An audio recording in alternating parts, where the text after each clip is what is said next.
Welcome to A1R Psychic Radio, and whether you're returning or you're new to the channel, welcome and thank you so much for tuning in. I'm Nave from Intuitive Readings. I'm a psychic and medium, and I help people find peace and purpose by connecting them with the spirit world. And today I wanted to offer you a little bit of a glimpse into the other side, and in particular to answer some of those harder questions around what happens when you die and the first sort of life review process that a soul will undertake. So when we leave this physical world, our soul begins a journey back to the spirit realm. And one of the most fascinating stages of that journey is what we call life review. And so during that time, a soul will reflect on the life that it's just lived, its actions, choices, relationships, and emotions that it had, and the emotions that it's caused in others as well. So you may have heard some people that have survived sort of near-death experiences might reflect or report that they saw their whole life flash before their eyes, and that is and that's what this life review process is that they're going through. It's not about judgment, so it is about understanding and growth. The soul takes time to process and to heal and transition fully into that spirit realm.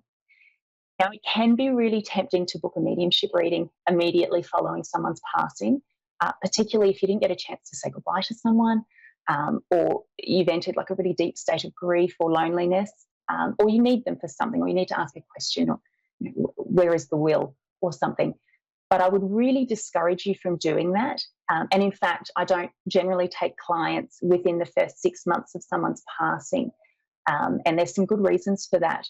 So the reasons, and they're all good, valid reasons, it's usually the connection with loved ones, and especially when they've just newly transitioned, it is very faint, especially when they're going through that life review process and transitioning, because they are still adjusting to that new state, and they mightn't have that strength to be able to, or the knowledge on how to communicate clearly.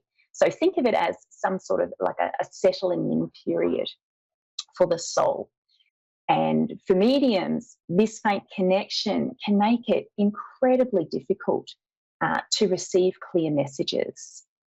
I find in my own readings that I do, where I have brought someone through who's only newly transitioned, they will often come through with a buddy. So we might have dad, and dad has brought through a sibling or something like this. So they often come through together, and messages can be mixed when spirits come through together, because you might get some evidence that relates to one and then evidence that relates to another. So it can be very confusing for you as a reader, but also the person that you're reading for. It can be difficult there too. So a second reason is also it's important to acknowledge your role in a reading as well as someone receiving a reading, and the role of your own energy during a reading. So when you're in a deep state of grief, your vibration will naturally lower. It's just part of the human experience. But unfortunately, spirit communication really needs both parties, so the medium and the person that the medium's reading, to carry a really high vibration. And it works best when both parties have that higher, lighter vibration, because there's just a better alignment. So a heavy heart, it can unintentionally block or distort the connection, and it does make it harder to bring through clearer messages. So it is important to give yourself that time to process grief, because it does allow for a stronger and more uplifting reading when the moment's right. And probably the third reason I'll mention too, if you come to a reading really, really wanting one particular person to come through, you can sometimes inadvertently block and make it difficult for the medium that you're working with to bring through the souls and the messages that you actually need at that precise moment. So it is better if you can sort of enter those readings in a state of openness and just be willing to accept anything that comes through.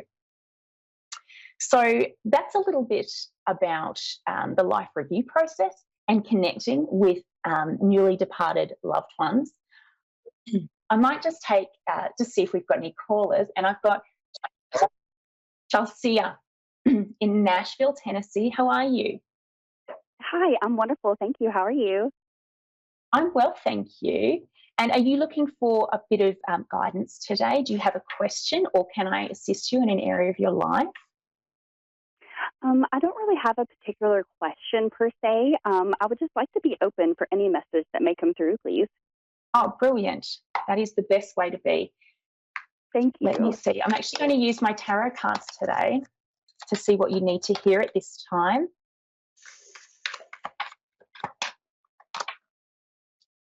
Okay. And so, just in the position of past, they're just making me aware of, it's almost like coming from a place where, a darker place, and a place that's been quite difficult. So, a few challenges um, to bring you to where you are today. Does that resonate for you? It does. Okay. And what they want you to be aware of in terms of how you can sort of move this energy now. Okay, Queen of Swords. So just being really strong and knowing that you will get past this. Spirit is actually telling me that you know that this is just like a temporary, this is almost like a temporary energy, and it's not something that's going to be, it's not going to stick around for a long time, but it's really just trying to get to the end of this. I am being made aware as well that you have some like planetary sensitivities as well. So it's almost as though, and I don't know if you noticed this, but they are bringing up the moon for you, almost as though full moons and moon movements, planetary movements, do affect your energy. So I don't know if you felt as though your energy has changed significantly, particularly in the last couple of weeks, but sort of feeling good mood, off mood, good mood, off mood. But yeah, they are making me aware of that. That makes a lot of sense. Definitely with the new moon that just passed, I really noticed a big difference. So, and that was about a couple of weeks ago. That makes sense. Okay, and let me just see how you can sort of, I guess, get out of this funk, or just ensure that it's not, that you can get out of this energy sooner rather than later.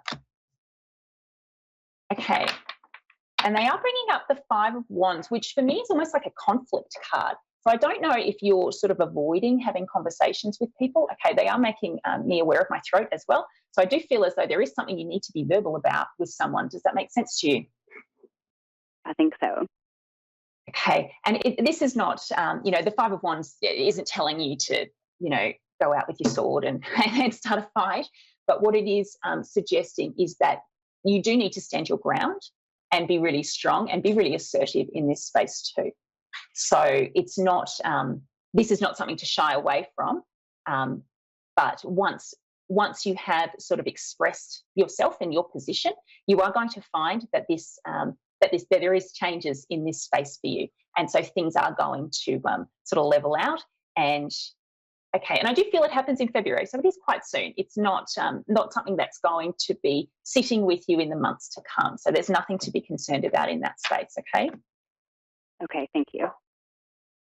Do you have any questions specifically around that situation? Otherwise, I'll draw another general card for you.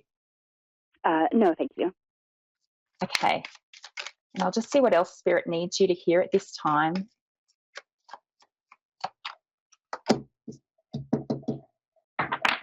Okay, it's bringing in the Knight of Cups as well. So the Knight of Cups to me is usually a bit of a romance card, sort of that knight in shining armor persona.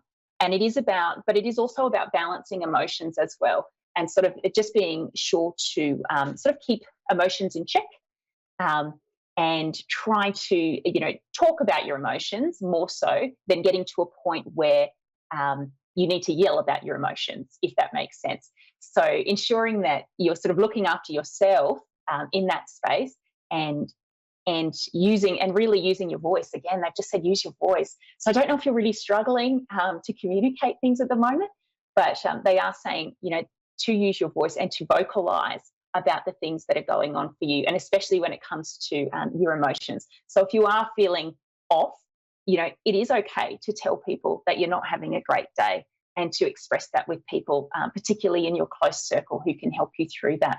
Okay.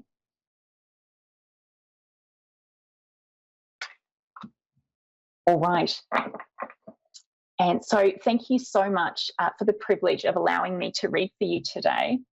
I hope I've answered all your questions there. And thank you to all the listeners for all of your energy today. I really hope that you enjoyed that piece around the life review process and how mediums work in this space. It truly is fascinating to be working as a medium and to be sort of seeing the different connections come through, particularly with people who have newly passed as well. So thank you so much. If you would like to connect with me in the future, I'm Nay Mary, Intuitive Readings. You can find me on Facebook and at intuitivereadings.com.au. Thank you so much.